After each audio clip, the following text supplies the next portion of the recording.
الرحیم السلام علیکم۔ 5 کلاس میں آپ کی ٹیچر ہیرا صدیق۔ 5 کلاس کل ہم نے اسلامیات کا چوتھا سبق شروع کیا تھا، جمعہ و عیدین، تعارف اور معاشرتی اہمیت۔ تو کل ہم نے جمعہ کے بارے میں پڑھا تھا اور آج ہم عیدین کے بارے میں پڑھیں گے۔ پیج نمبر ہمارے پاس 20 ہے۔ تو جمعے میں آپ نے کیا پڑھا تھا کہ جمعہ کے دن مسلمان مل جل کر اکٹھے مسجد میں نماز ادا کرتے ہیں، ایک دوسرے کے مسائل سے آگاہ ہوتے ہیں، محبت اور بھائی چارے کا جذبہ پیدا ہوتا ہے، اور اس دن کو ہفتے کے دنوں میں افضل ترین دن قرار دیا گیا ہے۔ نبی کریم صلی اللہ علیہ وآلہ وسلم نے اس دن کو سید الایام یعنی دنوں کا سردار قرار دیا ہے، اور اس دن مسلمان جو صحیح طریقے سے نماز جمعہ کو ادا کرتا ہے تو اس کے ہفتے بھر کے گناہ معاف کر دیے جاتے ہیں۔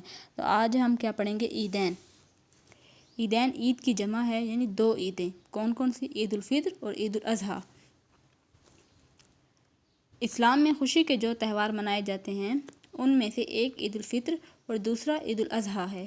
یہ تہوار ایک طرف تو مسلمانوں کو اللہ تعالیٰ کا شکر ادا کرنے اور دوسری طرف ایک دوسرے سے میل جول اور نادار مسلمانوں کی مدد کا ذریعہ بھی بنتے ہیں۔ نادار مطلب غریب مفلس لوگ مدد کا ذریعہ بھی بنتے ہیں۔ یہ تہوار مسلمانوں کی اجتماعی زندگی کا عملی مظاہرہ ہے، یعنی اسلام جو ہے وہ اجتماعی زندگی کو ترجیح دیتا ہے، یعنی مل جل کر زندگی گزارنے کو، مل جل کر عبادت کرنے کو ترجیح دیتا ہے۔ تو یہ عیدین کی جو نمازیں ہیں تو اس میں مسلمان اجتماعی زندگی کا عملی مظاہرہ کرتے ہیں، یعنی تمام مسلمان اکٹھے ہو کر نماز ادا کرتے ہیں، اللہ کے حضور دعائیں کرتے ہیں، اللہ کی نعمتوں کا شکر ادا کرتے ہیں، ایک دوسرے کے دکھ درد میں شریک ہوتے ہیں۔ تو بچے، عیدین نماز عیدین جو ہے وہ کتاب اللہ اور سنت رسول صلی اللہ علیہ وآلہ وسلم سے ثابت ہے۔ مشرکین جو تھے مختلف اوقات و مقامات پر مختلف تہوار مناتے تھے، چنانچہ اسلام نے اسے ختم کر کے عید الفطر اور عید الاضحیٰ کے تہوار مقرر کیے، جن کا مقصد رمضان المبارک کے روزے اور بیت اللہ کے حج جیسی عظیم عبادات کی بجا آوری پر اللہ تعالیٰ کا شکر ادا کرنا ہے۔ آگے پڑھتے ہیں عید الفطر۔ تو پہلے عید کے معنی ہیں لوٹ کر آنا، یعنی عید کو عید اس لیے کہا جاتا ہے کہ یہ بار بار ہر سال لوٹ کر آتی ہے، اور اس کے دوسرے معنی ہیں خوشی اور جشن کے ہیں۔ فطر کا لفظ جو بچے افطار سے ہے، یعنی روزہ کھولنے کے ہیں۔ جس طرح ہر روزے کا افطار غروب آفتاب کے بعد کیا جاتا ہے، اسی طرح رمضان المبارک کے پورے مہینے کا افطار اسی عید کے روز ہوتا ہے، اس لیے اس دن کو عید الفطر کہا جاتا ہے۔ سمجھ آئی آپ کو؟ اب آگے پڑھتے ہیں۔ عید الفطر رمضان المبارک کے روزے مکمل ہونے کی خوشی میں یکم شوال کو منائی جاتی ہے۔ یکم یعنی شوال کی پہلی تاریخ کو منائی جاتی ہے۔ شوال اسلامی سال کا 10واں مہینہ ہے۔ اللہ تعالیٰ نے مسلمانوں کو حکم دیا کہ وہ عید الفطر کے موقع پر فطرانہ ادا کریں۔ فطرانہ نے صدقہ خیرات کریں۔ فطرانہ ایک صدقہ اور مالی امداد ہے جو غریبوں اور مسکینوں کو دیا جاتا ہے۔ صدقہ فطر عید الفطر کی نماز ادا کرنے سے پہلے ادا کیا جاتا ہے تاکہ غریب اور مسکین لوگ بھی عید کی خوشیوں میں شامل ہو سکیں۔ صدقہ فطر کے بارے میں نبی کریم صلی اللہ علیہ وآلہ وسلم نے فرمایا کہ روزوں کی عبادت اس وقت تک زمین و آسمان میں معلق رہتی ہے، یعنی وہ اللہ تعالیٰ کے ہاں مقبولیت کا درجہ حاصل نہیں کرتی جب تک صاحب نصاب مسلمان صدقہ فطر ادا نہیں کر لیتا۔ صاحب نصاب یعنی مالدار لوگ صدقہ فطر ادا نہیں کر لیتے، یعنی صدقہ فطر ادا کرنا ہر صاحب استطاعت کے لیے لازم ہے۔ آگے ہے عید الاضحیٰ۔ کیسے پڑھیں گے؟ عید الاضحیٰ۔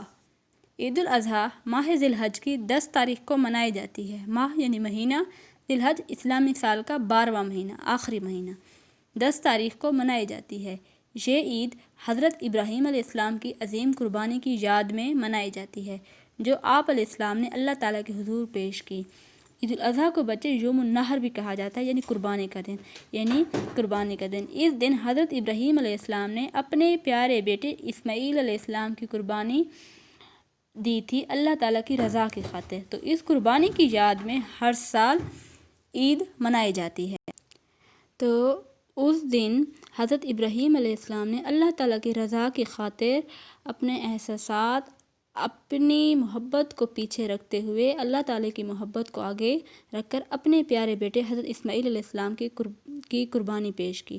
تو اس قربانی کو اللہ تعالیٰ نے بہت پسند فرمایا اور قیامت تک آنے والے مسلمانوں کے لیے ایک یادگار کے طور پر اس کو پیش کیا، یعنی مسلمان ہر سال عید الاضحیٰ کے دن قربانی کرتے ہیں اور ابراہیم علیہ السلام کی قربانی کو یاد کرتے ہیں۔ آگے پڑھتے ہیں۔ عید الاضحیٰ کے موقع پر جانوروں کی قربانی اللہ تعالیٰ کے حضور پیش کی جاتی ہے۔ جانور ذبح کر کے مسلمان اس حقیقت کا اعلان کرتے ہیں کہ ان کا جان و مال اللہ تعالیٰ ہی کے لیے ہے، یعنی سب کچھ اللہ تعالیٰ نے دیا ہے، تو مسلمان سب کچھ اللہ تعالیٰ کے لیے قربان کرنے کو تیار ہیں اور اسی لیے قربان کرنے کو تیار ہیں۔ قربانی کرنا ہر اس مسلمان پر لازم ہے جو مالدار ہو اور اس کی طاقت رکھتا ہو۔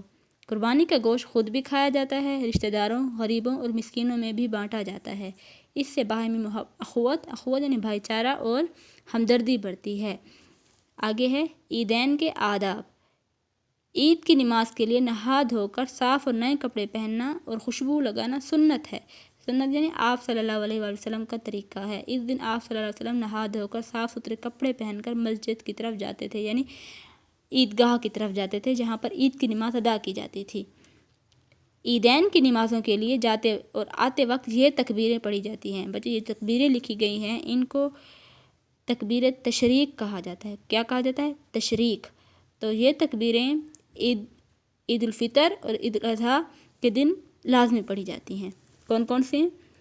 اللہ اکبر، اللہ اکبر، لا الہ الا اللہ واللہ اکبر، اللہ اکبر، اللہ الحمد، اللہ سب سے بڑا ہے، اللہ سب سے بڑا ہے، اللہ کے سوا کوئی معبود نہیں اور اللہ سب سے بڑا ہے، اللہ سب سے بڑا ہے اور تمام تعریفیں اللہ ہی کے لیے ہیں، یعنی اس میں اللہ تعالیٰ کی بزرگی اور بڑائی کو بیان کیا جاتا ہے۔ تو یہ تکبیر تشریق کہلاتی ہے، یعنی اللہ کے ساتھ کسی کو شریک نہ ٹھہرانا۔ عیدگاہ کی طرف جانے اور واپسی کے لیے الگ الگ راستے اختیار کیے جائیں۔ عیدین کی نماز میں 2 رکعتیں ہوتی ہیں اور اس میں عام نماز سے کچھ زائد تکبیریں ادا کی جاتی ہیں۔ زائد مطلب زیادہ تکبیریں، یعنی اس میں 6 تکبیریں ادا کی جاتی ہیں۔ عیدین کی نماز کے بعد امام خطبہ دیتا ہے جس میں اسلامی اخوت، ہمدردی اور قربانی کا درس ہوتا ہے۔ نیکی اور خوف خدا کی تلقین کی جاتی ہے۔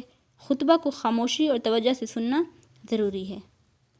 خطبہ کے بعد مسلمان اللہ تعالیٰ کے حضور اپنے لیے اور پوری امت مسلمہ کے لیے دعائیں کرتے ہیں، یعنی تمام مسلمان عید کی نماز کے لیے اکٹھے ہوتے ہیں تو نماز عید کے بعد دعا کرتے ہیں، پوری امت مسلمہ کے لیے مل کر دعا کرتے ہیں، ایک دوسرے کے دکھ درد میں شریک ہوتے ہیں اور دوسرے سے محبت اور ہمدردی کا جذبہ اجاگر کرتے ہیں۔